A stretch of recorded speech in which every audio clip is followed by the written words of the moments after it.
This conference will now be recorded. Say something meaningful. Hello, welcome to DIGFM. Something with headphones. Did Beverly hear that?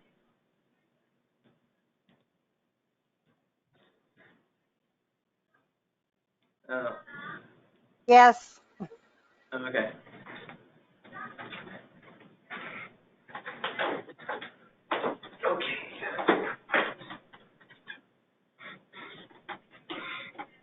You want to start?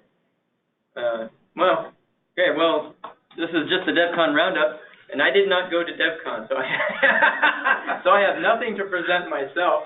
I'll probably ask lots of questions, and my colleague went, and I can share some of the things that she told me. But, you know, those are just like summaries. So this is highly dependent on people who actually were there. Otherwise, it'll be a shorthand, and I guess that's me. Yeah. Go ahead and start. I'm not even sure what I'm going to say, but you guys can ask me any questions you want. But okay, well, we can obviously involve the people online too. Some people who were there as well can also contribute. I was there in multiple capacities, speaking, vendor, exhibit, and presentation, and in general attending. I attended a little bit of Matt's training session. I always find it interesting what Matt is up to, and so it was well attended, and mostly layout, UI. Which one are you talking about? So Matt Petrowski. So you had it on your screen there. There was did I already? The DevCon to go file that you had open. Oh, I see. If you show that, you'll see Matt is listed there as a trainer. The layouts one? That's yeah. his training. Mm-hmm. Oh, you went to that? Yeah, I sat in on some of it, and just always curious as to the way Matt, comes up with very elegant. I assume that means there's something downstairs. Yes, that's, hey, Vaughn. So, all right, somebody's coming down. All right. So anyway, I always find it interesting what he talks about. A lot of things I knew, and some of the things I probably would not use. I wonder how much. Like ever use? Yeah, I don't know. Like you find some other way to do it. Let me give you an example. I don't know what he uses some techniques where he's evaluating let variables to declare things, and on the layout, I forget, for objects and things, and I think at one point during his presentation something actually wasn't working correctly, and I forget who the audience member was that helped him out, but anyway, it's one of these things where it's I don't know how much work Matt does for consulting work, and if those things are really useful things to do rather than theory and practice. You know what I mean? Things you can do. Things you can do, and maybe probably you shouldn't do. So, but always great to see Matt's work. It's very polished, very elegant, and I would have liked to have gone to the other one that Steve Winter did, the API one, but I just didn't have the time to do that. Steve Winter, he did the a training session on APIs. Did anybody go to that? By the way, anybody online? Does DevCon to go have a search, by the way? It's right there, right below the intermediate relationships. By who? Oh, Yeah. Steve Winter right there. Steve Winter. Okay. FileMaker ID API. Anyway. I should add it. So anyway, that's at least from the point of view of the training material, I only went to sit in on Matt's thing for a little bit. Anybody online did any of the training? Probably. Well, Robert? maybe I could mention, get this over with, and mention some of the sessions my colleague went to and told me about. Let's see.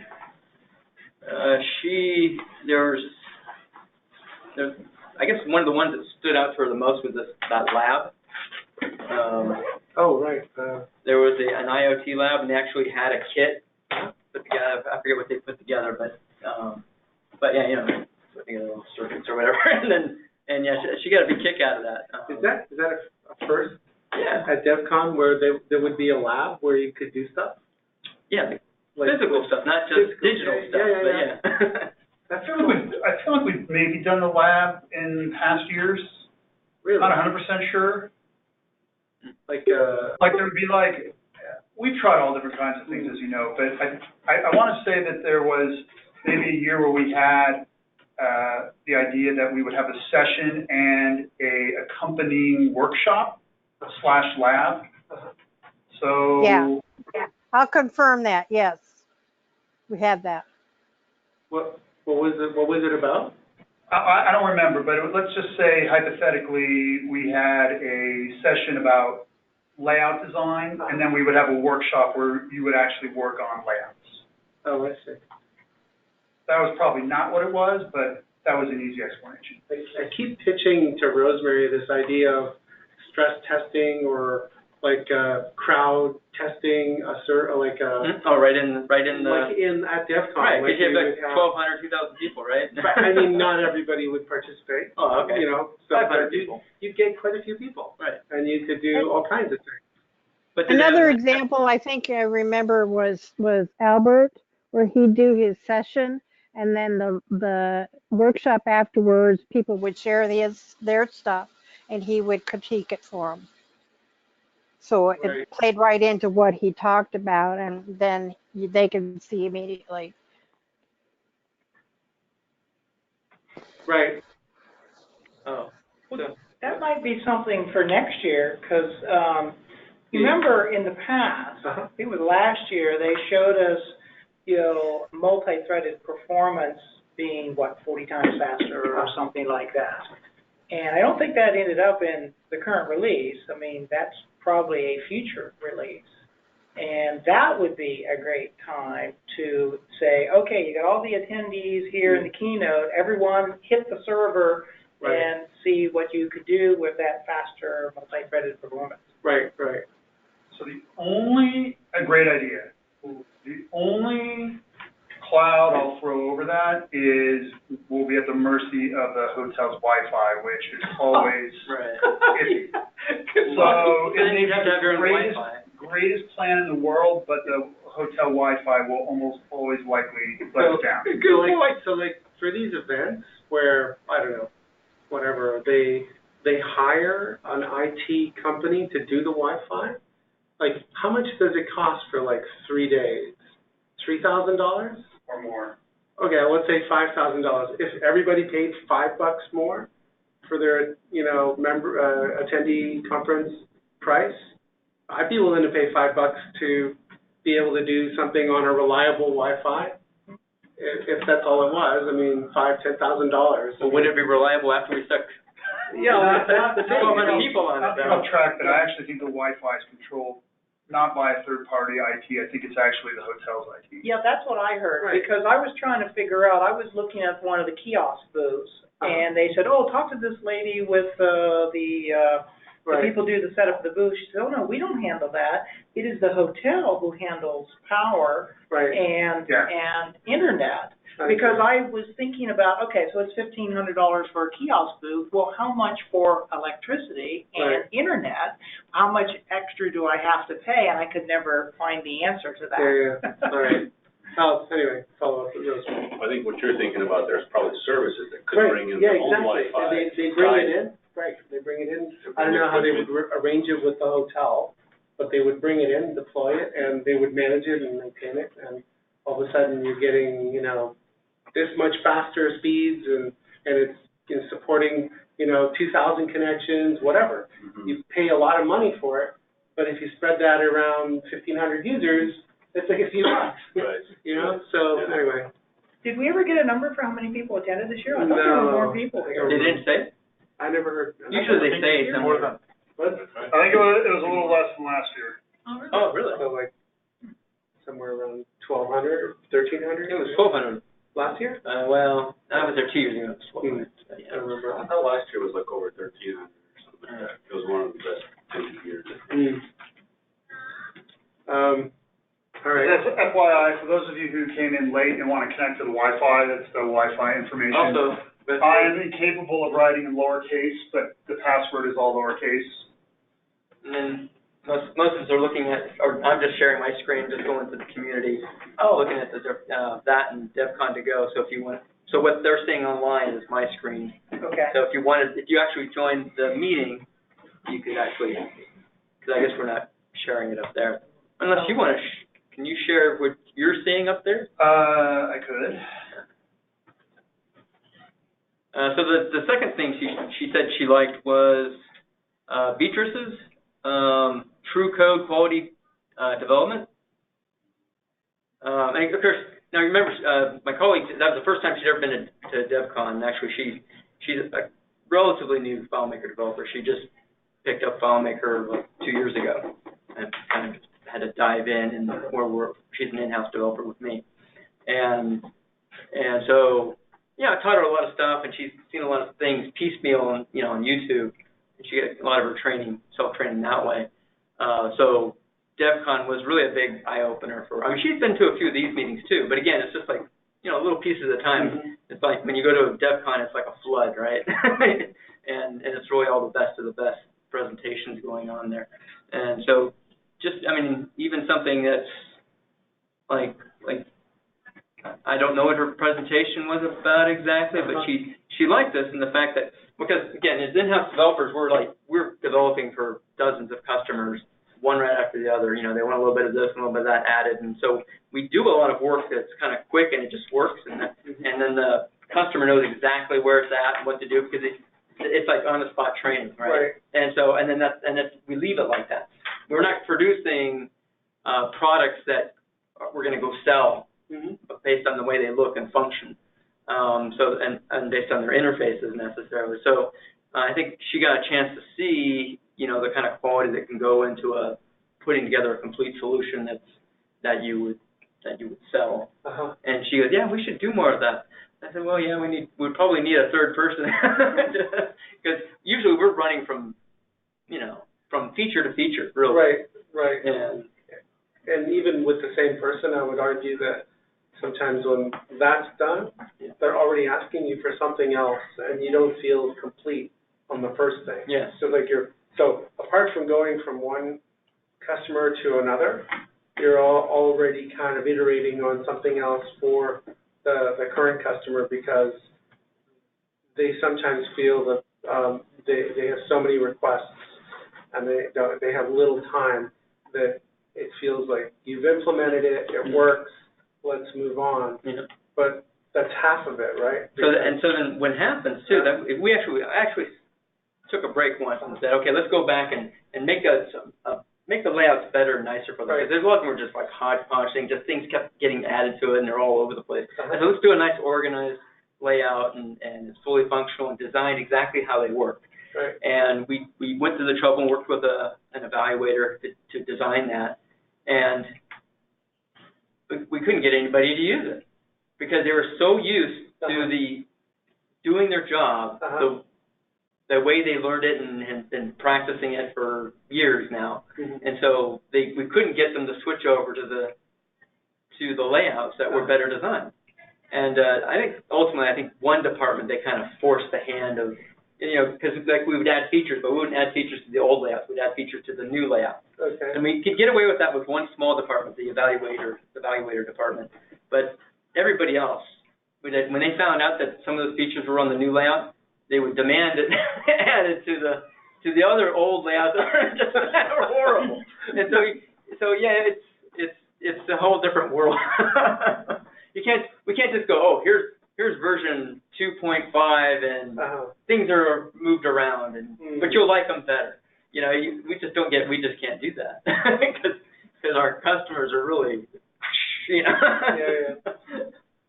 I mean, partly that also is driven by budget too. Yeah. Like if you're a consultant, then they only have so much money, and they're not paying you for, you know, I don't know, you know, just prettying the code or whatever.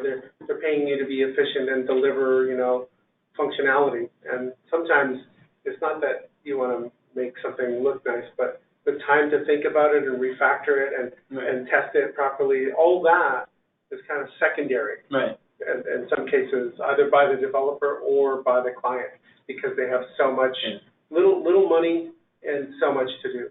Yeah, and the sad thing about it is you could end up with a new manager of that department, or even an IT manager shows up and they see it and they go, what's this stuff, right?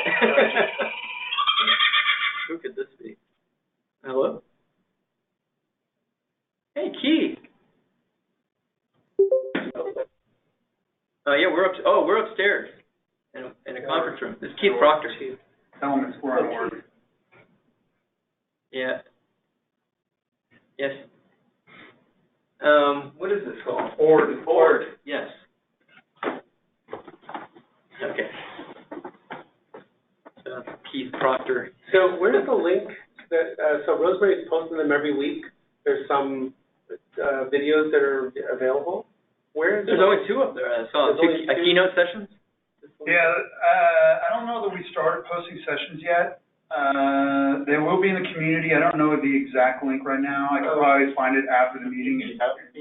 Because I'm getting notified on YouTube channel. Yeah, that's what I'm seeing also. Oh yeah? Oh, you see them on YouTube? They started posting it? I subscribe to the FileMaker channel. Is it the Clara's channel or the FileMaker channel? Well, it used to be the FileMaker channel. I Okay. don't know if they changed the name or not, I don't remember, but I get notified and it shows up on my stream of like new videos there. But they didn't announce it in the community? So the initial keynote was shown, and then the visionary keynote was also shown, and then they've also shown the one where they were showing FileMaker Cloud.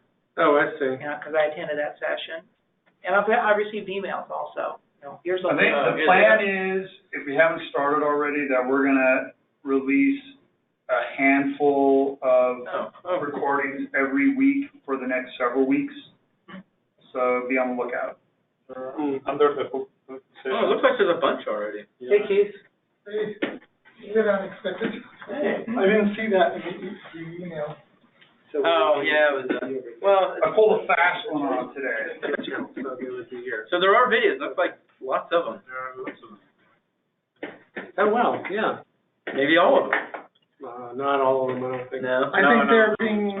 Oh, the lab. Well, that's a lab. So that's I think they're being released a few weeks for some period of We time. started like 3 days ago, except for the keynote. some of those from last year. The keynote was released a week or two before. Yeah, Okay, so now and just 2-3 days we started with the. Cool. All right. Let's see what else we got. So she liked the True Code thing by Beatrice. Did anybody go to that? Anybody here? She's not online with us. So. No. And Beatrice isn't here with us. So. She sometimes joins. I know. What else did she enjoy? Because she's used to seeing our low quality interfaces, and then she saw some of the stuff that was being presented there. So, who else we got? Introduction to different features. So she liked how to understand the basics of APIs. It wasn't just that presentation in particular, it was those kinds of presentations she liked. When she saw the different API presentation, she, again, overwhelmed by all the different kinds of things that you could connect to, pretty much making, unlimited functionality by connecting out to other systems. So she enjoyed that. I can't give you any details on that because I didn't get any details from her, but she just given me the stuff that she liked. again, that's a first timer to DevCon. And what were these other scripting insights from top to bottom? That was a lightning talk, I guess. And under the hood, what's new in FileMaker 18? Those are always good. I gave the lightning talk on the scripting insight. Oh, you were the one. Yeah, and it was a lot of fun, except that wow, that short amount of time goes by very, very quickly. And you said 15 minutes? Yeah, I think they were 15 minutes. Oh, yeah. I think we all ended up. I think a lot of us ended up saying that 20 minutes would feel a little bit better, less rushed. Probably counts the time you have to get up there. Yeah, and you know, get down. So anyway, and I practiced to be able to deliver it in 15 minutes, but wow, it was so fast. Anyway. Well, that happened. I remember that happened to you too a couple years ago when you were doing. What was it? What was your presentation 2 years ago? 2 years ago was last year was Tableau. But there was something else 2 years ago. I'd have to look. It was like the very last day or something like that. Almost like the very last session last day. Oh, really? Oh. And they usually, well, somebody else, I think you had to start a little late, and then. Oh, yeah. And they were like in a hurry to get you out because they were going to do the closing session.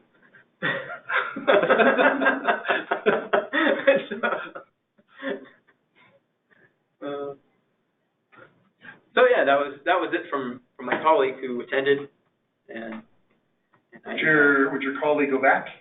Oh yeah, she was because she wasn't sure if she even wanted to go actually. I don't think, and then because she gets this job and she enjoys her job, but it's not necessarily what she wants to do for the rest of her life. But DevCon might have could possibly change her mind about that sort of thing. So she just seeing the limitless power, the kind of support that's available. She's kind of just used to me and a few people on YouTube helping her out with understanding things, and just seeing the large community face to face was a powerful experience for her. So. Oh yeah. Okay. All right. What's that? I went to that session. You remember that session? That was the Crossroads session. Oh, you're looking 2 years ago. Yeah. Oh yeah. Yeah, that was the Crossroads session. That was what's the subtitle for that? Yeah, a subtitle. What was the subtitle? Yeah, it wasn't just called Crossroads. No, it was hold on. It was at the Crossroads, how intersections can provide some interesting innovation. Yeah. That was a fun one. Yeah. All right. Anyway. You went? Oh yeah. Did you have a booth? No, I didn't. I was. You just wore your shirt? Yeah, I just wore my shirt. Yeah. I hung around with the folks at LiveCode and Oh yeah. because they were showing the LCFM native product for the first time, first release of that, and they had a really strong interest in that from customers, and the folks at FileMaker, Clara, really liked it as well.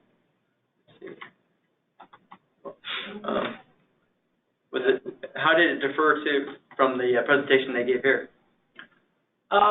They were basically telling that they've got systems. Well, they've basically completed at that time 75% of all of the functionality of FileMaker, and they have customers coming up to the booth who they're testing the customer's solutions, and there are like one or two things that need to be fixed, and they produced a PDF that shows here are the things that we do, here are the things that we don't do. So, and people were really interested in that, so that they could kind of look through it.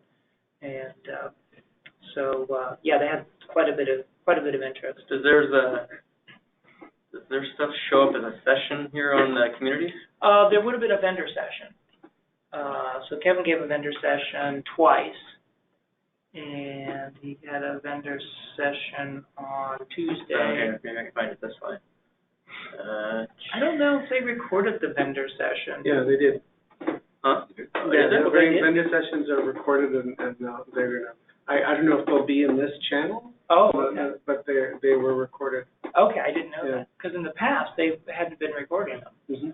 But that's a nice improvement. By the way, for those who did not attend, the vendor sessions this year were in the same hall as the exhibitors were. Oh, they were kind of like in the corner.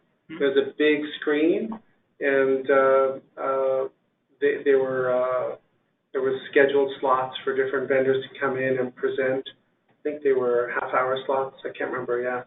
And they had headphones, so people could put headphones on, so you wouldn't be like, loudspeaker coming from the back of the room, and so basically you just had like a microphone, and the people would put headphones on and listen and watch to your presentation.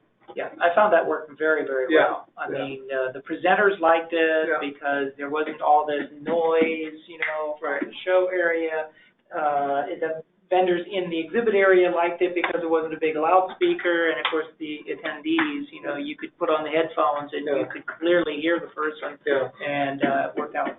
Yeah, we got great feedback on that, so I wouldn't be surprised if we do that again. Yeah. I think everybody enjoyed that. And on top of it all too, right? If you pay for a booth and you get a vendor session, now you get it recorded. So later, after whatever, if you have something that you want to say, go look at the vendor session I gave at DevCon. It was recorded. So as value to your payment for your booth, that's a real bonus. I liked it. So I imagine they didn't have time for this because I think I suggested that. Because I thought that their best demo would have possibly been to have DevCon to go. They did. Oh, they did it? They did that. Even though it came out late? Yes, they did it. They converted it. I haven't loaded it onto my Android device, but they had a download link for it there at the conference. Oh, cool. And so you can actually have DevCon to go running on your Android device, and virtually everything works. There was something with beacons that they didn't have time to implement. Well, but I told Kevin, I said, Kevin, I don't think anyone is even using the beacon feature. I've never used it in DevCon to go. But we didn't use beacons this year. Yeah. Oh, okay. Even if they had working, we didn't use them. Okay. So yeah, I saw it on, Kevin had an Android device, and it was amazing. I mean, you can't tell the difference. It's like, here it is running on an iPad, here it is running on the Android device, and of course that's what they're showing. Here, you can have the same app that you would have running in FileMaker Go running on an Android device. And they had customers just coming and visiting them. I mean, new customers all the time. They haven't really scratched the surface. Right. Yeah, so I'm happy that worked out, because I just figured that was like, when you go to DevCon, and you got a bunch of people who can't use the app that's used for DevCon, and then all of a sudden they find a solution. That's good news. Yeah. The demo, the compile, the time that it takes to compile the app, is the demo that? Yeah, well, so the biggest part of the time frame for compiling the app is capturing the layout. That's what my software has to do. Like when I do conversions, I have to capture the layouts. I have to use AppleScript to work my way through FileMaker to capture the layouts, because there's some elements of the new XML file export, which basically you still have to get the XML off the clipboard. Some of the popover buttons or something like that. And so it's just an omission in the XML file. So what they're trying to do is they're trying to intelligently read through the XML. If they see one of those object types which FileMaker doesn't quite export perfectly, then they'll go and they'll capture just that small number of layouts, via AppleScript. But otherwise, they're trying to capture everything, via reading that XML export file. Once they do that, then the process can be pretty quick, because they're just reading XML, parsing it, and building, the new app. What's their final result? Their final result is, I think it's an APK file. It is an Android executable app that you can load onto your device. And what, it uses the REST API to get data? It uses the REST API to get the data from FileMaker server. That's right. Okay. But they've had to implement a lot of functionality on their own because the user might be disconnected from FileMaker Server. So they have the ability to let the user enter data locally. So that means they have to do stored and unstored counts and things like that locally, and then sync up with the server when they get a network connection again. There is also the capability to do the native on iOS as well with sync. Yes, they can build an app for iOS and Android and Mac OS at this point. Yeah. And there's no reason they couldn't build for Windows also. It says And Windows. Linux. Yeah, because it's basically the LiveCode engine. And so I build with LiveCode all the time. It supports all those different platforms. So if we lose, what do they call it, the runtime? That's the alternative there were then? people coming up and talking about that also, thinking that that might be a possible solution. For You do runtime. Not anymore. Oh, you don't do runtime? Not anymore. I gave it up. Well, the nice thing about it is that I could process, well, when I wasn't using server, I could process it on my, because it was its own application. Right. And I could keep on using FileMaker or whatever separately. I guess that was really the only. But I mean, runtime was frozen in a state at a point in time. Yeah. And, you know, new features keep coming, and you don't get the capability of using those features if you need to rely on opening a runtime. Right. Plus, I don't know, I was on a different list, and I saw people mentioning that it was crashing recently. Recent builds of runtimes. I don't remember what version, but its days are numbered. Well, besides the features that you're missing, was there any added benefit of not having it in runtime? Meaning that, I mean, the added benefit is I get the features, the newer features. Just that was it. Otherwise, it would have been. And it, you know. Well, okay. Well, the other way around. What was the benefit of having it in runtime? Well, like you said, like you could run it and have the other app running. But then you could also have a copy of FileMaker Pro and FileMaker Advanced, and you could launch it there, and then you know. So you could do similarly. You could make one, dedicate one as a runtime. Now there's no longer Pro and Advanced. Pro and Advanced, it's all Advanced. But you could duplicate Advanced on Mac, and you could run it that way. But when you release, you don't go to the process of doing. And you don't need to build it and all that. Plus, by unhooking myself from the runtime, I also, which you could do anyway if you had the runtime, but I'm now supporting the data migration tool. So I have support for, like, if I send out an update now, you can just run it with the commands, and you get new features and stuff, and it would move over all your analysis into the new version. So anyway. For the Android user, what additional software do they need in addition to the actual app? Like you have to have FileMaker Go, FileMaker apps. What do they need? Well, on the Android side, they need the compiler, the LCFM compiler. If they're just using it, they're not trying to If build they're just anything. using it, okay. So the end user, Back to the let's runtime say the IT whoever's providing IT just hands them, you know, a digitally signed APK file, and then they run it. Now they'll have to have a connection to, be able to get to FileMaker Server, because it is relying upon FileMaker Server through the data API to get its data. So right now, it's not intended to run, well, it can run by itself because it's designed so that if you're in a disconnected situation, it can, store some data and then sync up. But it's not really designed for you to be completely disconnected from FileMaker. That's not what they're selling here.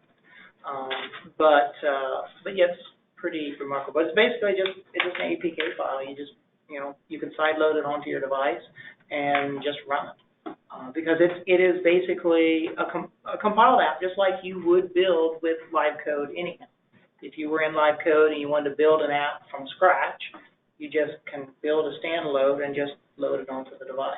And it's a self-contained standalone.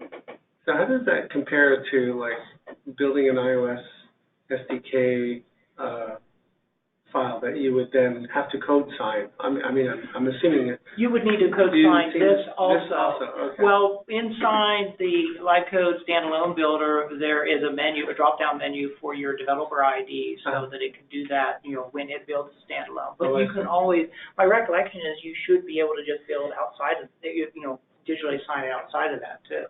Okay. Because when I build my Mac OS app, we don't have that menu when I build a Mac OS standalone. So I just run the command line, commands to actually digitally sign my app at that point before I upload it to my website. Oh, I see.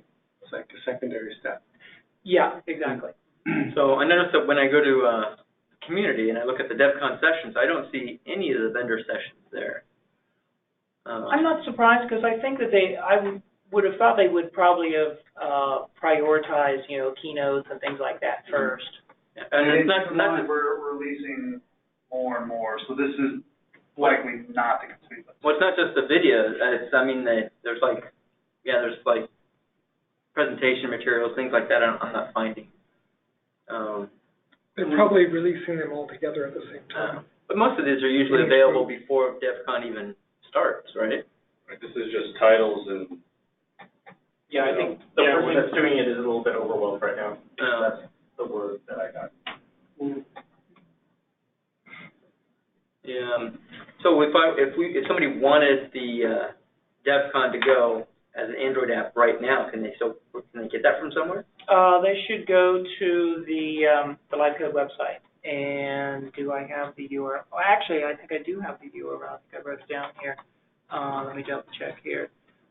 Because I wrote down about Kevin's talk, and let me just see if I can find it here.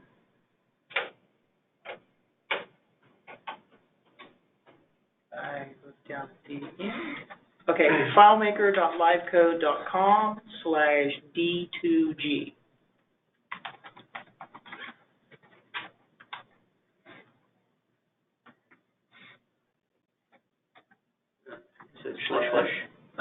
D2G? Yeah. What does D2G stand for? DevCon to go? DevCon to go. Yeah. Oh, there it is. Full downloads. Oh, wow. So, yeah, DevCon to go on Android. And then they've got a sample assets, standard assets project sample file as well. Okay. Yeah, I'm glad you asked me. Yeah. So, so anybody could download it and try it out. Oh. Fun. Yeah, but that's been pretty exciting to watch them develop that and talk to teams as they're making progress. Well, what else? What else? I could go through a few notes that I caught. So the format for the usually there's roadmap kind of presentation, but they didn't really have a similar, like Rick got up there and did the roadmap. It was more what's it called? Future? Visionary keynote, right? Yeah. And it kind of That Srini thing? yeah. And as part of that, I think Rick came up and Robert came up and they did some demo, and one of the highlights of that was the changes coming in the JavaScript and the web viewer that will probably be able to more tightly and easily integrations with that and trigger scripts and all that. I don't have any more details than that, but then they talked about card window support for WebDirect. They mentioned about some other things. What was it? A map view that didn't work in the demo, but then they were doing a demo with FileMaker Pro, and the map view didn't work. But then they showed some other calendar view that looked like a built-in calendar view that would render events on a calendar. Who's doing that? That was Robert and Rick at the time that they were showing that. But that's using the Java stuff. Yeah, the JavaScript. Oh, that's what it was using? Like it would be whatever library that you would implement. And then some really cool stuff where they did a demo with machine learning, where they had support Robert basically used his camera on his phone, take a picture of, I think it was a fuel filter or something like that. Spark plug, whatever.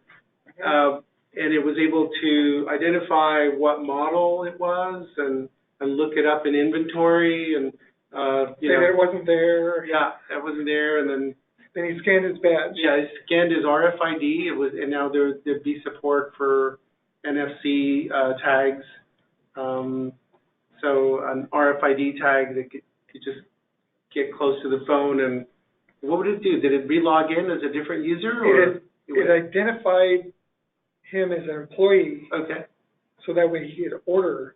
Okay, so he could place the order. So that was a cool demo. I mean, the trivial thing didn't work for whatever reason, but that was very, very cool demo about these new things that are coming. The idea of all that is to kind of like go create an end-to-end solution for a store. Yeah. And you're trying to help the customer, and you're not like having to run to a computer and check inventory for it. Have to dig up the part number and all that. Right. What's your last name? Gets rid of all that. This was in the. Are you talking? This was in the presentation or the keynote, in the visionary keynote. So it's not one of the talks, but I mean, it was a visionary keynote. Yeah, this was one of the ones that's uploaded to YouTube. Yeah. And so, like to Keith's point, the human interaction of staying present with the person and not having to disappear behind a computer to look stuff up, you were able to, I mean, the storyline behind it was that you could engage more with the customer by delivering a solution that doesn't take you away from the connection with the customer, which I thought was really well, the way they presented it. And then he taught the ML engine to actually go through and recognize the parts. Oh yeah, right. So you have to train the engine to recognize the parts. So you can upload the model or thing. So this so like that learning. So yeah, there's some learning that goes around with that. You have to actually take the part and present it to the computer and turn it around and give it different angles. And then once you've trained it, it can recognize the product. So do you have to do the learning, or can you load the learned stuff already? There are other apps that would do that and will give you the model. Okay. It's a file, basically, and maybe the vendors already have descriptions. Oh, I see. That's a value add for, like a software developer who might want to publish the app or the components in the marketplace. Oh, I see. see. Maybe the vendor, a developer like us has done that machine learning, has trained the model, and then we can present the model and say, here, I've already done the training of the model. For this industry or something like that. You can now just go ahead and use it. Cool. On Tuesday's Apple event, they showed a phone, and it had like these chips that were machine learning specific chips on the phone. So is that to recognize? Is that like, so when Robert is doing the picture, is it going through that chip to do the processing? We'll be using standard libraries available on the platforms. Okay. So we just call their API and they do all the work. Oh wow. Yeah, so those chips would get involved, but we're not writing to the chips. Okay. It's their standard ML library that's doing the work. So when FileMaker is supporting machine learning, what is it doing exactly in the FileMaker? I don't know yet. Oh, okay. Yeah, that's all. So once it's finally tested. Oh, okay. And then the other really exciting thing I thought was Siri support for shortcuts. It's going to be like, so again, that was in the keynote too, or? That was in the part of the demo that they gave. Technology demo. Yeah, technology demo. And what's really cool is you'll be able to specify certain scripts, and then those scripts you'll be able to like speak those scripts. Like let's say you have a script. They pass it in as parameters. Right. So there's a connection to the Siri And you know the app that allows you to configure all the keywords? Yep.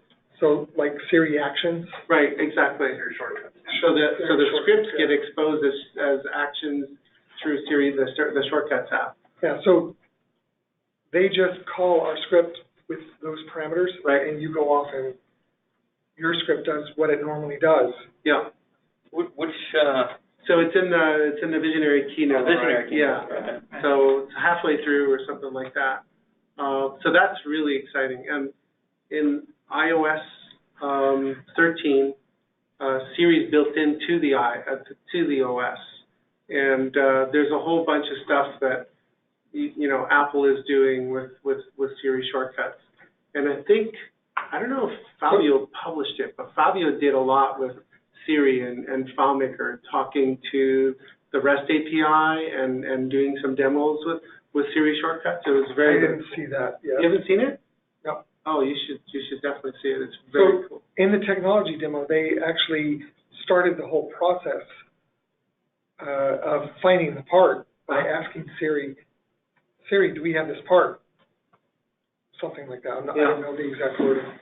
And then it launched everything, and it started the ML work, and it searched for the part and came up with an answer that says, no, we don't have the part. Oh, wow. I didn't know that was kicked off from the Siri shortcut. Yeah. That's cool. Well, another thing that I'm waiting for Vince to say one more thing here before I, because he's missing a big piece that I thought everybody would be excited about. Well, yeah. Clearly it didn't make a big impression on Vince. Oh, wait a minute. I'm not finished. I have a long list of things. I'll stop development on it right now because Vince glossed over. What about the developing a layout in the cloud? Yeah, that's what I was going to mention. Yes, entirely in the web browser, developing, instead of developing in Pro Advanced on the desktop, doing the development in the cloud, via the web browser. I thought that was pretty amazing. That was cool. But you have to have the cloud to do that? That's TBD, but have to wait and see. But the Robert showed moving a field onto a layout and other layout objects moving out of the way, a la Bento, to make room for it. It was pretty slick. Yeah, For those of you who haven't used Bento before, I apologize. That was Heard of it. I actually had somebody contact me within the last week who wanted to convert Bento to FileMaker. that happened a lot, more than you know. No way. And if you have any customers that want that, have them contact TS Gal. There was okay. She will do it for them. Oh, really? I didn't know that. She does it all the time. So what were the sales on Bento like anyway? I mean, how many were there out there? I don't know. There was one feature that would get all the contacts from your phone. The link that you had before. Which, that link? I read the link to the DevCon to go. Oh, okay. Yeah. Could you post it in the? Sure, this one right here? Yeah. So Simon also said stuff here.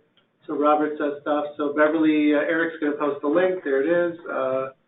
Robert, AI stuff with image recognition.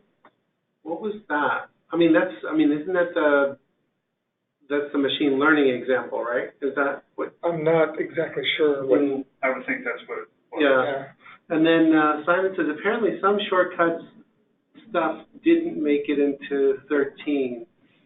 So I guess we'll have to see when they release.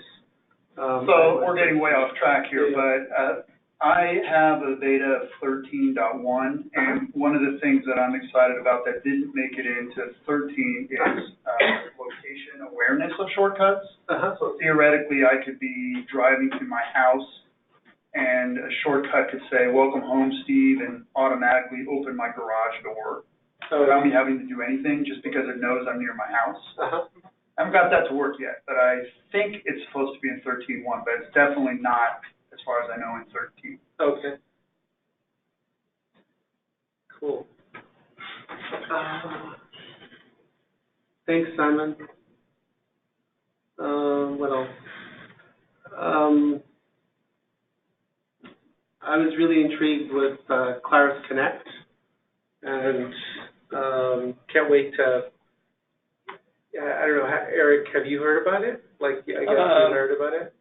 Clara's Connect, the new service from Clara's. Yeah, I heard about it. Yeah, so they demoed it. I think that was also in the visionary keynote when Giuliani came up and talked about it. They had Chris Hippolyte also give a little bit of first-hand use of it in comparison to, what was it, MailChimp?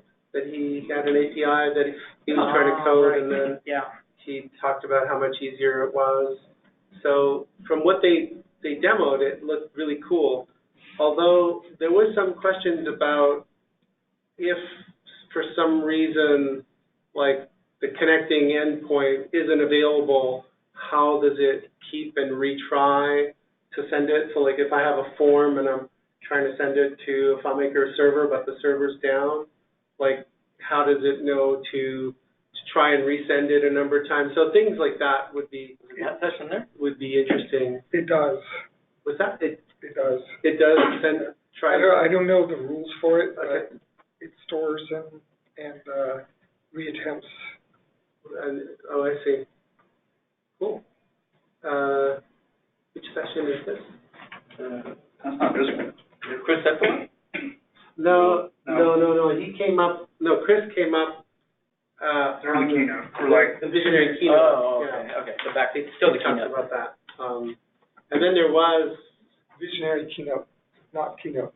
Oh, okay. So Chris is one of a handful of partners or platinum members that we have given access to Clara's Connect, and so he's been playing around with it. So he came out, as Vince said, and said, I've been trying to do this, integrate with MailChimp, and it's taken me hours and hours and hours, and with Clara's Connect it took me minutes, is what he basically said.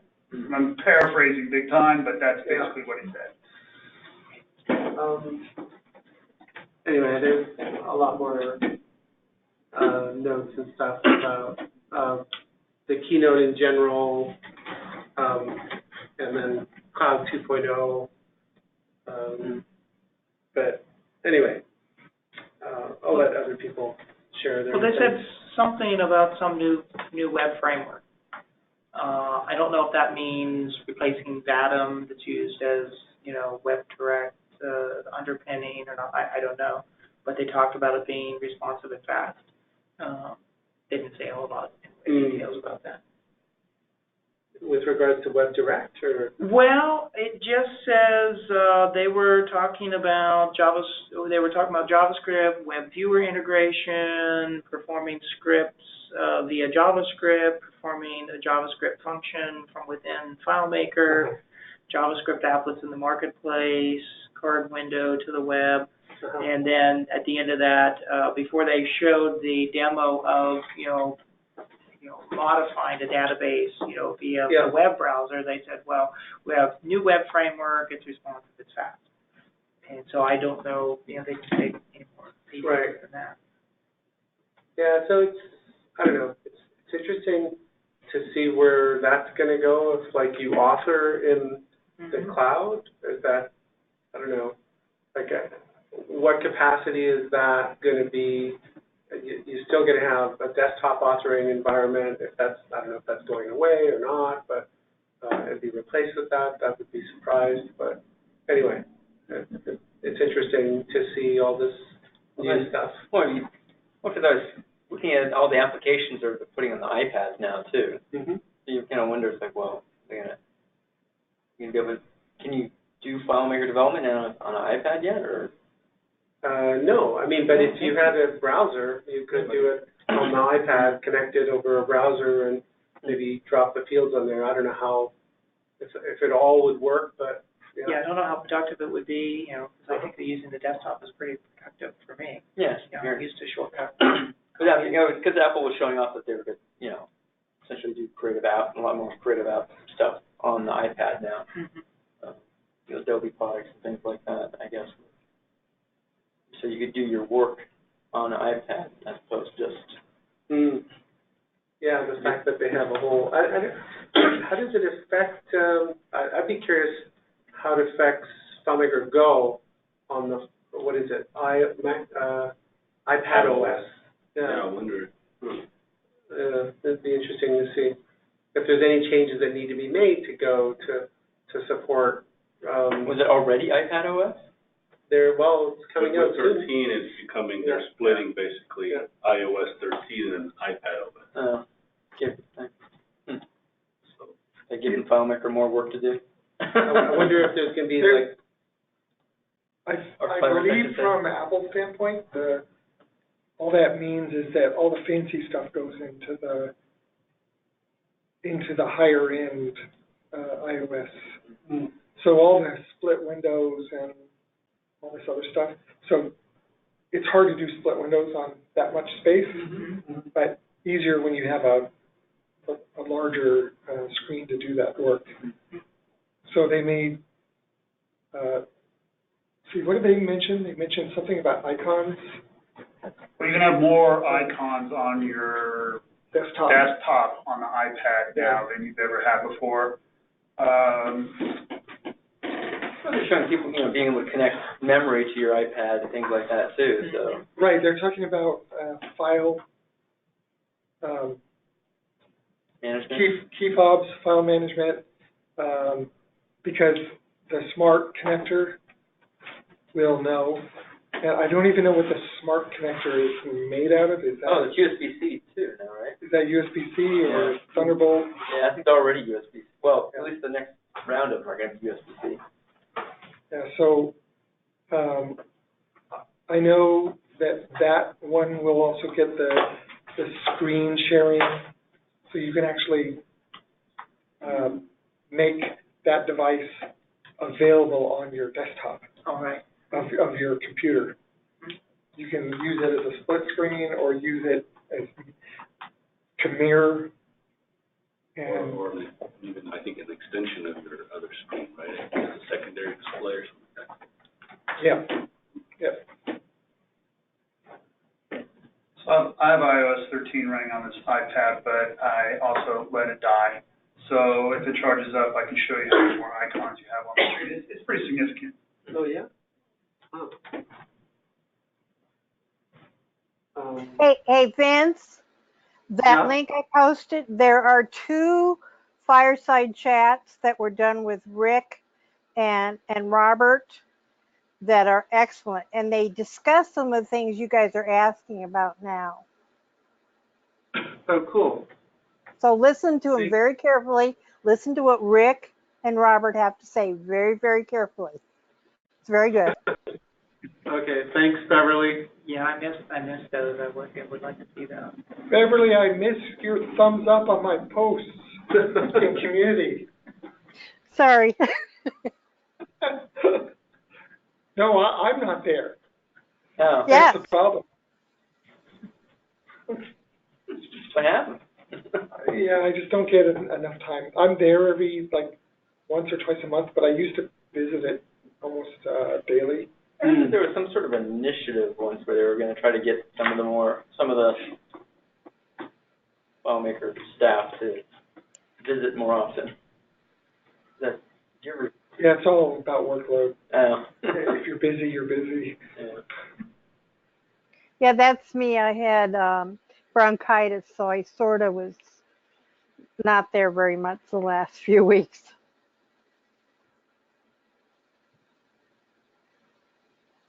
And you're better now? Yes, I'm going to live. Cool.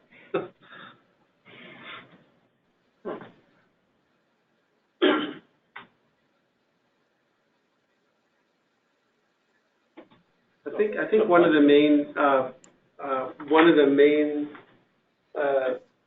points that was mentioned early in the conference that was cloud first, and that was reiterated a lot and put a lot of people to wonder about what that means.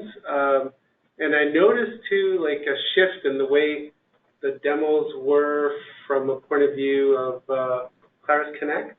There's a lot of mention of the connector connecting to Salesforce and not a lot about FileMaker. And then like a day later already, like there was like other examples of FileMaker and the connector and stuff like that. So anyway, it was kind of interesting to hear all this new strategic direction from Srini mostly, and I still don't quite understand what cloud first really means, other than, you know. Well, because it was the other way around, right? It would come out for FileMaker Pro and server first, and then cloud would be a little bit behind, right? Yeah. Right. But I mean, we're still getting, you know, May has been the release of Pro, and it's now, what is it? Now we're getting Cloud 2.0 coming in November or something.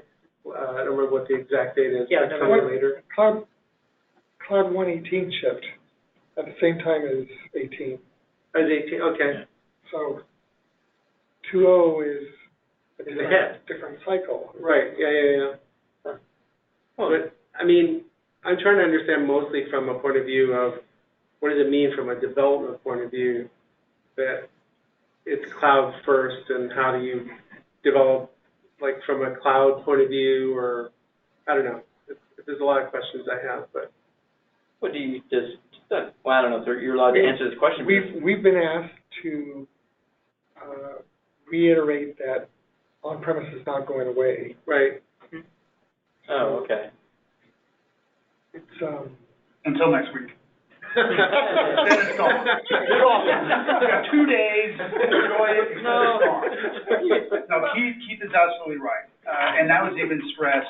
It's not cloud only. Yeah. So we're going to develop technologies that are going to work in the cloud, but on-prem is ridiculously important for this building, and if we abandoned it, we'd be foolish. Yeah. Right. There's a lot of people. We want people to go to the next version of cloud, no question about it. But we also know there's going to be a lot of people who can't, for various reasons, go to the cloud. So we're going to have FileMaker Server. We're going to have the previous version of FileMaker Cloud available for a while. So we're going to have lots of options for many, many, many years to come. There's no way we're getting rid of the on-premise version of anything anytime soon. We'd be foolish. But we also know that the future is up there, and so we are going to be developing technologies that work up there, but they will also work with the on-premise versions as well. And I would personally ask that when you listen to some of the newer employees that we've got replacements of older employees, just to give them a break. They're not used to our I see. our people, and right.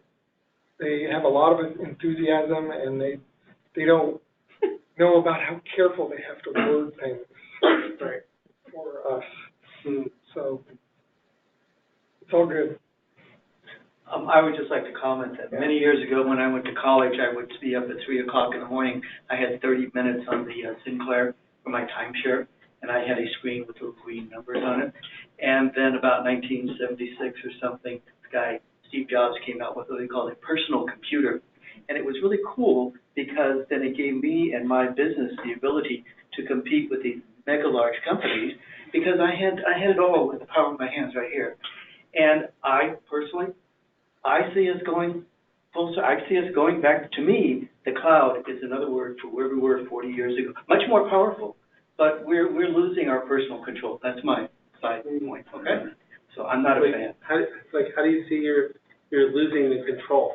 Well, you brought it up. I mean, the elephant in the room is: are we going to lose our desktops? Are we going to be forced to go only to the cloud? Are we going to lose that control? And they said, no, you're not going to. But at the same time, no. Well, there's a couple things, problems with IT with the cloud. That is, to me, it's a name for your everything on somebody else's server that you don't control. That's what the cloud means to me. Okay? If I have my own on-premises server and myself and all of my contacts connect, that's fine, because the users control it, or the developer, whatever. But once you go to AWS, either I didn't pay my bill, or I'm in a place where I can't get service, it's not even a decent boat anchor. Remember the old PCs? They were boat anchors. This isn't even a decent boat anchor. So if you're not connected, you got nothing. And that's my only concern with cloud is that all our development's been rather reckless, and so we're any amount of latency is like really bad. So yeah, in fact, they attempted this once where they took one of our local servers and moved it out to Fresno or something like that. That's not far. But we felt far enough. It was far enough. What was just your ping time between there and Fresno? They did not put it on the purple cray. Yeah. And But it was like a lot of all little networks things. are not Yeah. created equal.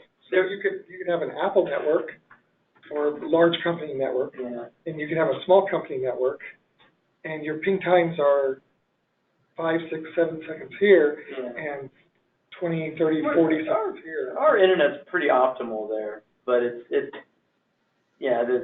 so we're probably getting as good as it can get as far as the internet connections go outside, but they're still not the same as having something on fiber, like right across the street. When I say WoW or something like that, my ping time to their servers are 5, 7 seconds. Oh, we felt it, and then actually the example was because we were doing EDI, and so we were receiving a lot of EDI files that were separate, and we would have to take those and they would get uploaded to the server, and then this was before we could do perform script on server.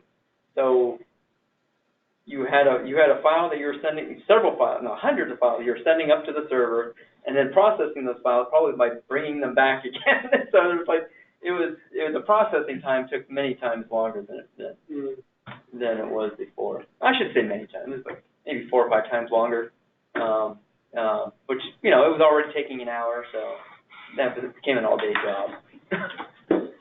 Oh, you're sharing. Cool.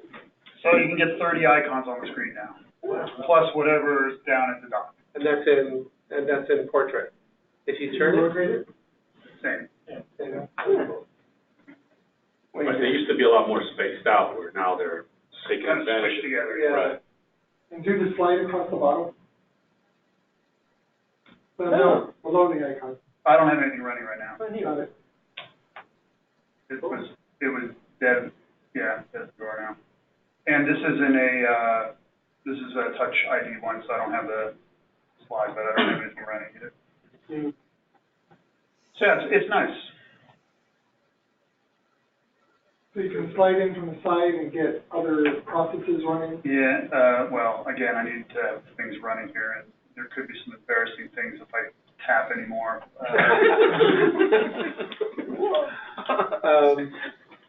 I can disconnect here and see that, but again, not to derail the conversation again.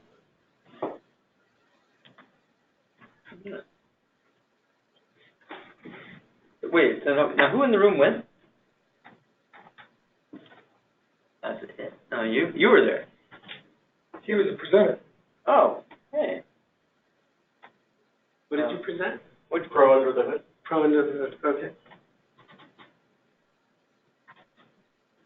Any things you want to share? About reactions, about anything that you find. Tell people your name, by the way. They can't see you. I'm Daniel. You may have seen me lurking around DIGFM in the past. I presented Pro Under the Hood. I believe it was Tuesday, 11 a.m. It was right after the first keynote, so they limited what I could talk about. But basically we kept it to 18v1 or 2, whatever is out now. So basically we did a summary of managed security, a little bit of recap of OAuth. In the past, I think 17, I think it might have actually been for 14 or whatever, we had like this basic and advanced mode. I think we called it basic and detailed. So we talked about a little bit of why we redid managed security, and some of the decisions that we took. K10 modify accounts. What did we end up calling? Allow users to manage things that don't have full access. And then the other thing was, what did we got live tweeted, so I can refer to that.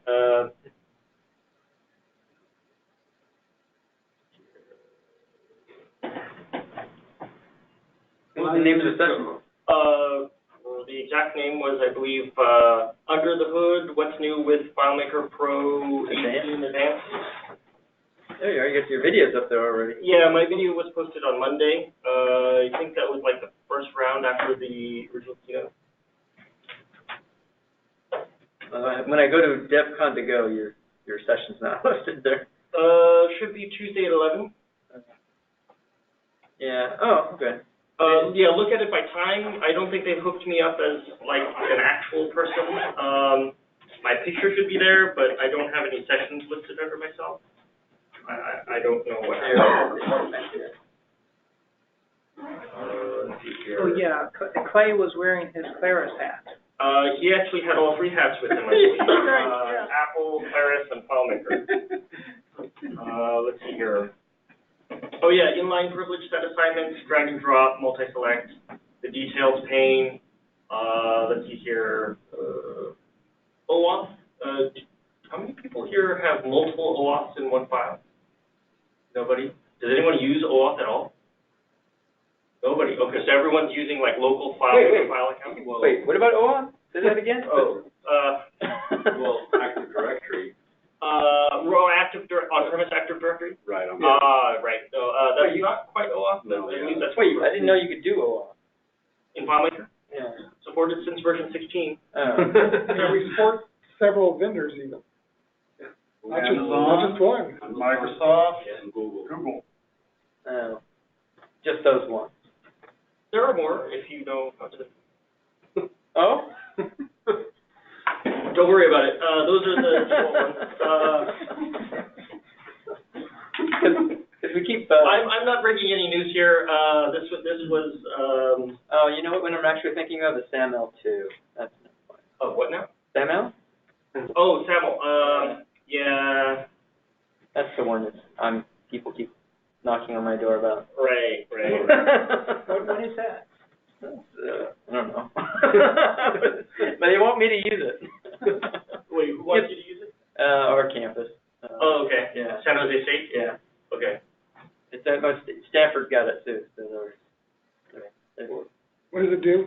They The security protocol. yeah. Mostly for dual authentication sort of stuff. Yeah. So I guess the reason why so we presented on Tuesday. I think on Wednesday, if anyone was there on Wednesday, they talked about FMID. So that's also going to be an interesting topic going forward. FMID. For Cloud 2, you're going to need it Yeah. to use Cloud 2. You can only use accounts that are in a FileMaker ID account to connect to databases in the cloud, in Cloud 2.0. The universal Universal accounts? Yes, a single sign-on. single sign-on across all FileMaker. Are you able to convert current users to FMID or not? So Not necessarily. It's tied with lots of other stuff. I have a sneaky suspicion Wait, we will be talking about all of this. November? Maybe. So wait a second. So I can have an account that you could add to any server, or sorry, any solution, and I could log into that? Correct. Yes. Huh. Yeah. Well, look at Sanjita's presentation. Sanjita and Taryn. You'll have to internalize groups within your domain, but yes, the same account, FMID account, can be logged into different domains. Would an external developer count as a user? I don't know about that yet. And which session was it? That was Claris Connect or the cloud one? She had like 5, didn't she? Not the Claire's. I didn't. No, If it were going to be either of those, it would be the future FileMaker Cloud. Yeah. Posted 3 days ago. Is it already there? Sean 10, I believe.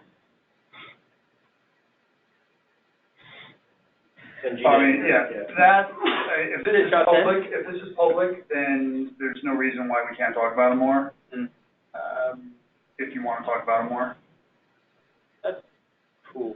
So potentially you would expect just about any FileMaker developer anyway to, like people who show up to these meetings and go to DevCon, and we would all have an account, or FM ID is what you're saying. And then I could have anybody here in this room add it to one of my solutions and say, hey, come on in and...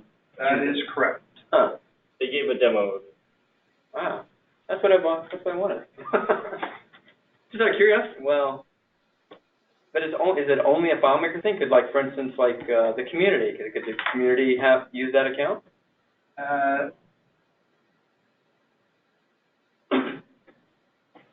Our vision is that you will use a FileMaker ID to identify yourself with every service we provide. Yeah. That isn't going to, we're going to do that in a rolled out, but in a perfect world, that will be what happens. Yeah. I almost hacked that myself, and then somebody told me not to do that. I was going to authenticating it. Creating your own OAuth is kind of a lot of work. Yeah. But definitely, I was trying to get people to authenticate. FileMaker Cloud session recording. Definitely check that one out. Which one? This one. This one. Okay. Cloud. It'll give you a good overview. I guess I'm using my DevCon to go right now. I'm actually adding sessions, putting them on my schedule so that I can go watch the videos.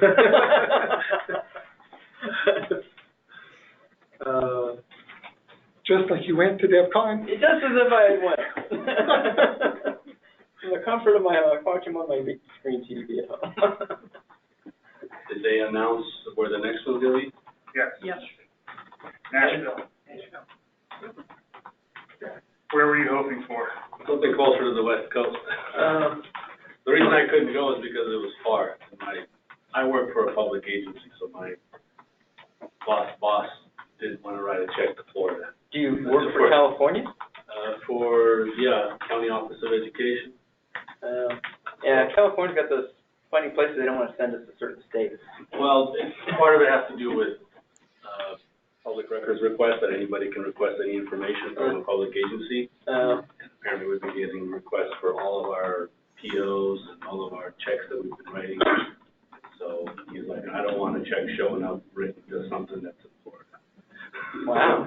So we try to, we can't go. We do our due diligence to spread the conference around as much as we can. Tennessee, maybe not as flashy. So maybe. And you would think that, we would have our pick from just about anywhere we wanted to go. But the reality is, a conference of our size, there's only, it's more than a handful, but my analogy is going to use a handful. There's only a handful of places that can accommodate a conference of our size. So it really limits where we can and cannot go. And so the Gaylord for the last couple of years has been great. For those of you who have gone, it's a fabulous resort. It's a fabulous environment, and their conference space is fantastic. Yeah. So, and it's going to be at a Gaylord again this year too. Yeah. The third one in the month. So I mean, we try our best to. It's hard for those of us on the West Coast to go there also. So. Well, and it's not so much the distance. For me, it was Miami. Well, yeah, his response was, pictures of you in your Speedo showing up on Facebook. Not a big deal, across the country, but we'll see. I'll ask again next year. Yeah, I did notice that about the conference is that everything was pretty much on one floor, and that we needed to go to. Really? And just like back in Phoenix, one of the things we really liked about going to Phoenix was everything was all pretty close together. You could just walk from one room to the other. Not like when we went to San Francisco that time, we had to go up and down, different floors for, different sessions. No, this was all on, one floor. You could just get from one. Or the one down south. San Diego? Oh, yeah, right. Where do I need to go? Yeah. I'm lost. Trust me, we hear those comments. We know. Well, it makes sense, a bunch of stuff. Are you coming back to West Coast after? I'm sure Sherry is working on where the conference is after the next one. What's the closest Galo? I believe there's one in Denver. I'm not sure, but I believe that there's one in Denver. And I thought they were opening up one, never mind, that's something else.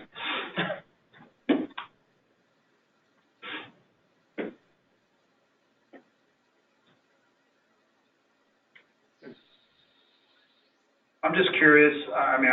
My experience was nobody cares because I unfortunately didn't get to go to any sessions. Really?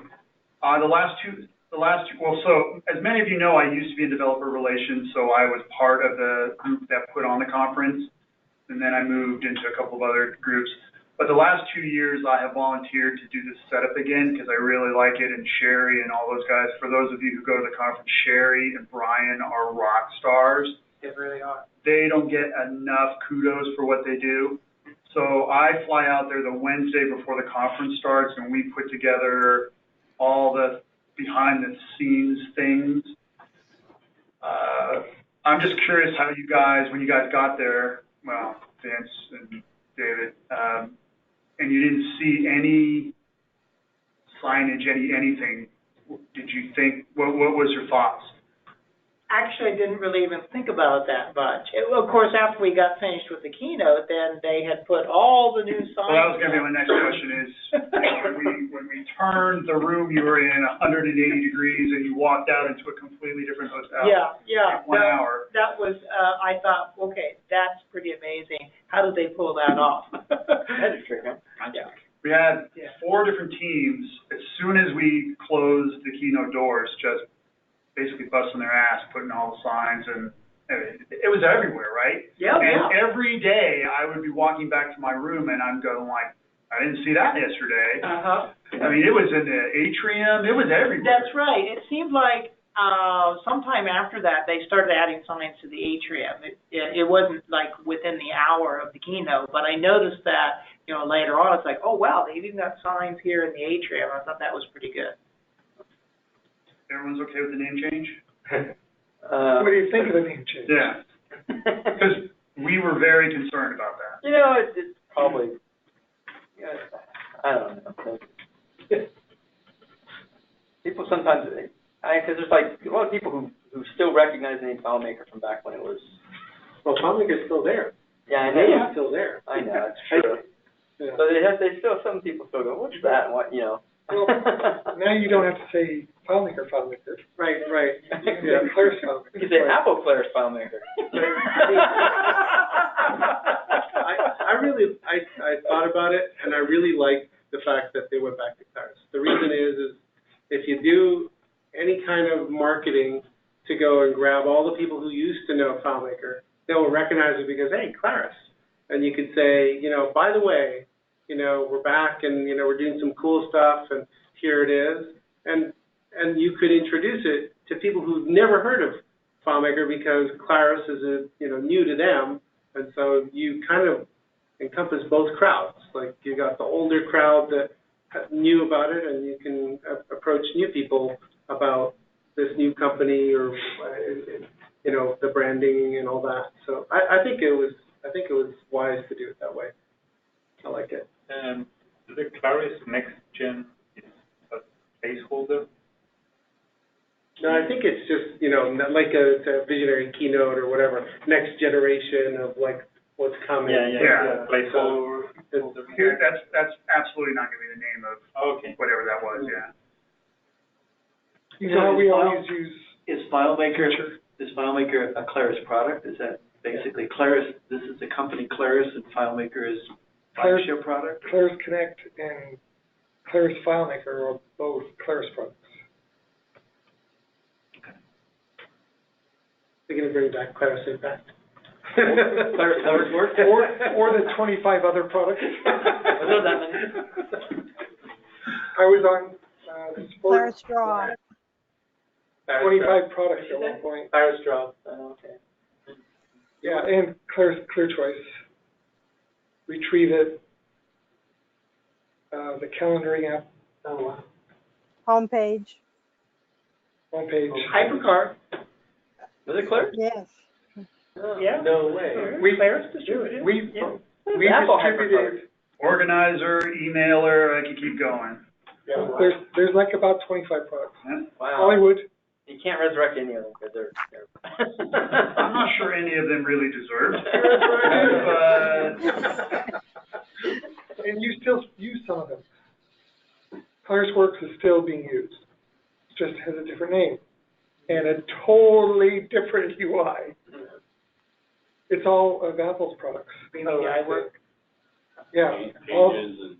Pages, all the iWork apps are Pages, Numbers, etc. Okay. That's ClarisWorks. originally ClarisWorks. By now, I mean, the code it's 10 years later or whatever. So different now. So it's 20 years later. Yeah. Anybody talk about the icon or the logo? I mean, Well, actually, I'm a little surprised they didn't go back to the old logo. what was the old logo? Well, I don't it was like a blue rectangle with white letters. With our own font. Now it's multi Pac-Mans, right? Multi-task manager. Bi-directional. Or Pac-Man. Three-dimensional Pac-Man. One of our developers had built a Pac-Man game in FileMaker, and Pac-Man icon, right? And so in the booth we had, the Pac-Man. We were trying to put the Claris logo in there instead of the little Pac-Man. Anyway, it's fun. That blue rectangle that's cut off, that's Yeah. the closest representation of what our logo used to look like. Okay, yeah. If you go to images. Yep, that's it. That was it. Oh, I remember that. I got it too. I remember that one there. Yeah. Yeah, the right one was the real one. That one was someone played with it. Huh. Anyway. Well, what do you guys think of the name? I mean, So you get now Oh, that you So we've known, it was, the joke around here was the worst kept secret ever, because they kept bantering around, we're gonna rebrand, we're gonna do this, we're gonna do that, and everybody started hearing, oh, we're gonna go back to Claris, and we're like, there's no way we're doing that, right? But that rumor went around for about 2 months, and when I first heard it, because I started at Claris myself, I was like, why would we do that? But it started to grow on me. First of all, it's just a cool name, right? And so at the end of the day, I like it. Well, I think it's fine with the direction that the company is going with all the new products. It does make sense to make that change. It seemed to make sense, at the time that they changed the name of the company to FileMaker because, well, just had one product, and so, but since they're looking at new products, it does make sense. that never still made sense to me. What? FileMaker. Oh. I don't know. It never really made sense to me. But anyway. Is there anything else like that? No. Although the flip side of that, and maybe Keith can attest to this too, because I started at Claris in tech support, people would always call up, and I was on the Windows side, so we didn't have to support as many products as the Mac side, but they would always call up and go, yeah, I have your Claris. So they had no idea that there was like a product name attached to it. It was always just. Well, I get that all the time too, because we got like a couple dozen applications we built for them, and they go, "Hey, I'm having problems with FileMaker." Which one? Because we got. So they don't. Yeah, they know that name, but it's like, hey, which one is it? Next tab, communication. We made it possible for you to hide a FileMaker. There's no more mountains. There's no more. True. And then people want that back. Yeah, right. Where's the Zoom? Oh yeah, actually, my users actually do that. Where's the Zoom? I don't know. I'll put it here for you. Yeah, then you get paid. Yeah, but per layout.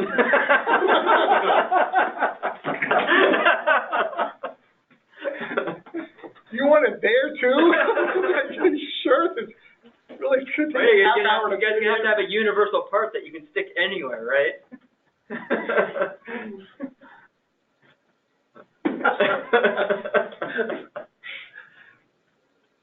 So it's 7 o'clock. Should we wrap things up?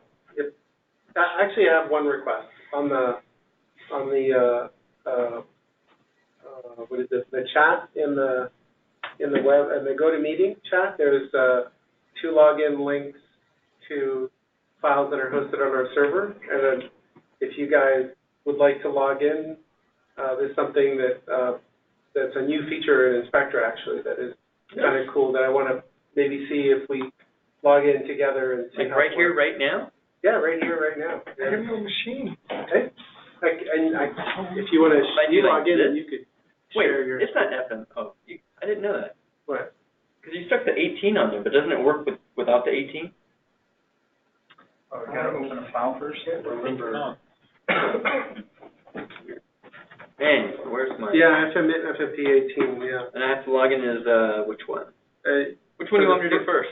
You could do the script monitor first. Which one's that? That's the second one. When I got, and that's the script monitor? Yeah, the Canon script monitor. And so, once you get it open, I can describe what it is. Oh, hey. So, I'm a big fan of D3 for many years, and one of the things that I originally did a long time ago was build some of these visualizations. This is called a D3 force-directed graph, and it's every script interaction that calls us another script. So, like at the center, if you open the other file too. Yeah. So, what it is a representation of the connections between all the scripts. And the size of the circle represents like how many steps are in the script, and then connections with a darker edge at the line end means that one script calls another script. That's interesting. Is it DevCon to go? Yeah, DevCon to go, but hosted on our server. If it asks you to update it, just say no. It came up for me. You got to say no. No. Yeah, just say no to update. Say no to update. And then what this does is, so when you run the DevCon to Go app through Inspector, you can choose to spit out what is called a script monitor, and you can choose what scripts you want to monitor. And so we hooked it up to all the scripts in the DevCon to Go app. But I opened this one this time. Yeah, so like if people are poking around in the DevCon to Go file, like if you move this window aside, you'll see the window behind there, and you see things lighting up. That's people running those scripts real time. So like if people are clicking on things and they're running specific scripts, they're lighting up on the nodes of the script for people using the system remotely. Whatever. So that's on the server. Okay. Yeah, so the way it's working is. How do I get to do stuff on DevCon? Well, for some reason it's not working for you, unfortunately. I don't know why. I don't know what happened when it logged in. It got an error. It's working for some people. It's working for some people. It's working for me. So what it's doing is basically in each of the scripts, there's a little bit of code at the beginning of the script that calls one script that sends the parameters of that script that you just called to run via the XML API. And so it runs, it can run on the server, or it can run by calling the script on the server. So then it makes a call to some JavaScript code that knows that you called that particular script, and it lights up that particular node in the visualization.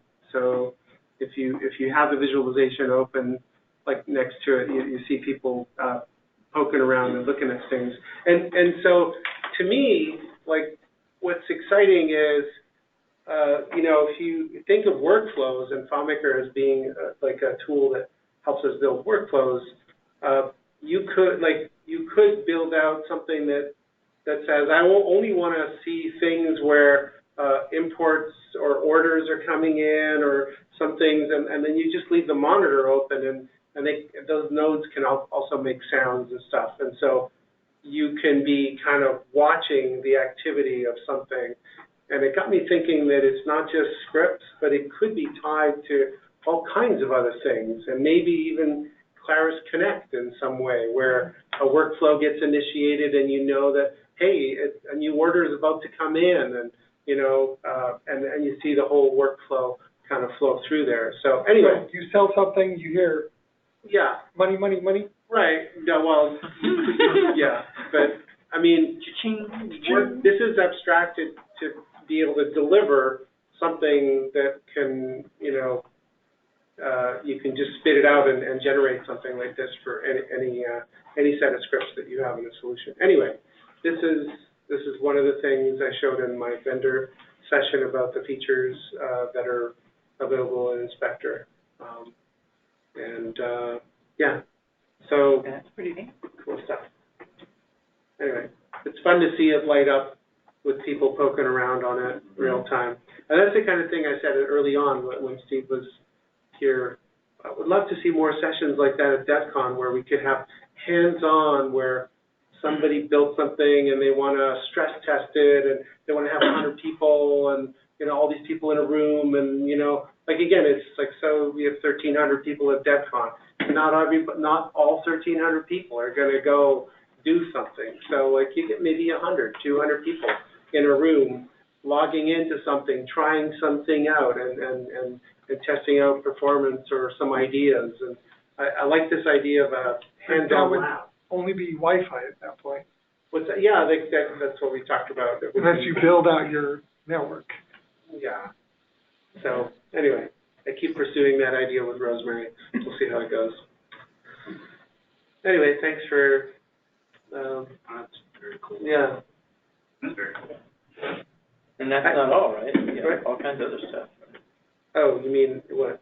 And your other visualizations besides that? Oh yeah, there's other things, but that's called Script Monitor. That's actually a version of the script universe that we used to have, which had every possible button that would call the script, whatever. So I don't have to change. I don't have to add something to my scripts for it to do the. Oh yeah, no, you would have to insert at the top of every script a call to one script that would then do the dispatching. Get someone to do that for me.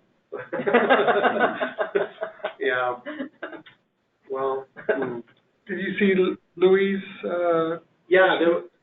Did he show it at that? The Node-RED? Node-RED. He showed it here. He did it right here. Yeah. Yeah, but he was not everyone was here that day that he was here, so. No. It was recorded, right? Yeah. Yeah. So. Yeah, very cool. I then followed up and looked up Node-RED. I didn't know much about it, but reminded me of Max. Anybody ever use Max? An algorithmic MIDI programming environment for music? So cool. Oh yeah. I haven't used it, but I've seen the diagram. You take an output and connect it to an input, and then you can take this big thing and then collapse it into one object and start all over, and it's very, very cool. Anyway. Apple stuff worked that way when OS X first came out. If you remember the UI for connecting up your MIDI structure. Oh yeah. Yeah.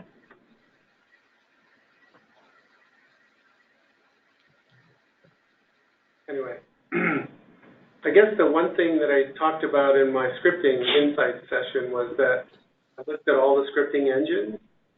The one discrepancy was that not all engines would log errors. And so if you were to run a script in the custom web publishing engine, or if you run a script in the data API engine, if you had errors in your script, they would never get reported. If you run FileMaker Pro and you run scripts in Pro, those errors are never reported. So I made the argument, and I keep making the argument, that there should be one central place for all script errors. Oh yeah, it's a FileMaker idea. Yeah, that's the idea. But there's a script step now too. Yeah. Oh That's okay. So that's, I mean, David Key worked on it, and it's, you turn it on and it logs errors to the documents directory. I think it's script error log or something on the like local that. computer, right? Yeah, on your local computer. Then, if you wanted to, you would then have to harvest that, put it in one central place, and then look at the logs and see what errors you got. Can FileMaker client see that? FileMaker client? Like, well, I mean, go pick it up. Can I tell my yeah, you could go, like, if you turned it on and the users were getting errors, the users could go to that directory and open that. Well, no, the user doesn't need to. The FileMaker app can see it. Right. Just pick it up and shove it into a container. But you can't pick it up and shove it in there if someone just closes their laptop and they don't disconnect. Or you could just clean it out every so once. Yeah. But the point is that even with FileMaker Go, if you run this in FileMaker Go and you run scripts that you're connected to a hosted server, you get errors in your scripts, you would never know about it. So, like, there's a lot of places where there's gaps.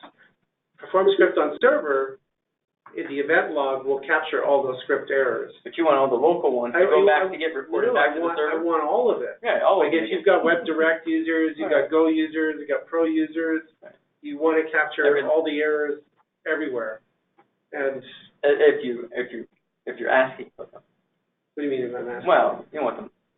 I don't know if you want all of them. You don't want all of them. No, you want, like, all the clients that could run scripts. You want to be able to turn that off and on now. Yeah. You don't want that. Yeah. So it's like a. What I've been recently implementing is my own debugging keywords. I have a function that I call that gives the first parameter, which is this constant name, K debug or K reports or K whatever reserved name I come up with. Right. And I've got a script step that says if the keyword matches the thing that I'm debugging right now, then print it out. Oh, were we recording, by the way? Yeah, we're still recording. You want me to? Should we stop it? Oh no, keep going. All right. Yeah. So you can actually. But you got to wrap this up, though. Yeah. You can actually create your own and log out the stuff that you want, and you just sprinkle this stuff all over the place. Normally it just skips, right over that line of code, and doesn't create a record, doesn't do anything. So that's something I've been doing recently because I've been doing a lot of PSOS scripting, and there's no way to figure stuff out happening on the back end, right, unless you do your own thing. Right. So that's the way people debug it. They'll create a record in a table, and they'll see, okay, I got this far, I can see what I'm getting, and keep going that way, and debug it, and see if they get confidence as to further down that they go, that the script is running correctly on server. But anyway, I'm excited about what's coming, and a lot of people are, hashtagging all in. That's the big thing now. Like, I forget, some company, what was it? The company that had a big booth there, the one with the balloon.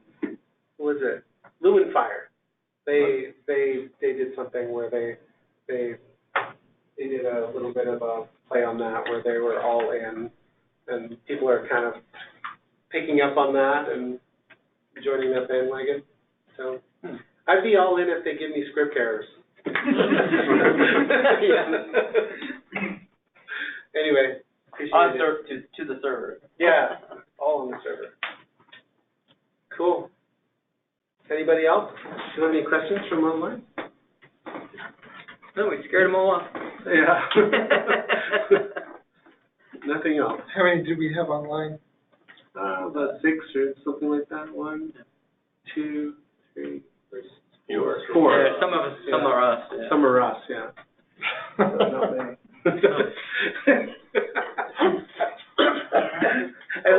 more for the FileMaker Cloud launch. Oh, yeah. Well, that's going to be announced a lot of places. So. Right. And ours is probably one of the few ones that'll be broadcast. Are we going to do it here? Are we going to do it here? I guess, well, it depends on how many RSVP, right? You can get imagine if you get more than you can fit in this room, then we have to go somewhere else, right? Well, we can go back to the auditorium. I just thought the auditorium is complete overkill unless we somehow fill the auditorium. Yeah. I thought this, It's all right. it just worked out great, right? Yeah. I think. Yeah, I think I always often thought, it'd be nice if people were talking and sharing that if they could just, well, one, that this is working better because I think people online could hear everybody talking. The auditorium's just too big to use the phone, and then we have to incorporate the headset, and it's just a. Yeah. So If you get everybody to sit in the first 2 rows, it might work, but yeah, people way in the back. You're lucky that you weren't in the auditorium tonight. It was very hot. Oh, that's different. It's usually the coldest room in the whole place.